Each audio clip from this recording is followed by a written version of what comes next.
ભાઈ તમે આ જગ્યાએ ઢોસા ખાવા જાવ ને તો એ પેલા 100 વાર વિચારીને જાજો આ જગ્યાએ. તો એવું હું કામ કહું એના માટે વ્લોગ છેલ્લે સુધી જુઓ. તો મિત્રો હવારમાં હું અને નીવ નીકળી ગયા ગામમાં એક્ટિવા લઈને, કેમ કે ગાડી નહોતી, બાકી ગાડી લઈને જાત. આ હું અમે ડાઉન ટુ અર્થ માણા, કઈ અમને પૈસાનો ઘમંડ નથી, કેમ કે પૈસા જ નથી, માયથી ઘમંડ કરી.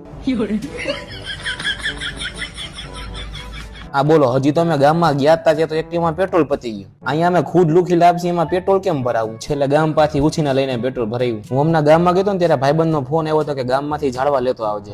એટલે પછી હું વળતી વખતે લેતો આવ્યો. આ જો મને ઝાડવાથી યાદ આવ્યું કે મેં એમના 2 દી પહેલા ઝાડવા ઉપર એક મસ્ત લાઈન લખી હતી, પણ જે પાનામાં મેં લાઈન લખી હતી ને પાનું જ ક્યાંક ખોવાઈ ગયું. જેવું ઝાડવું આવ્યું એ ભેગો જ કોઈ વરસાદ આવ્યો. આ તમે જુઓ, બીજાનું મારું ઝાડવું લંઘાઈ ગયું.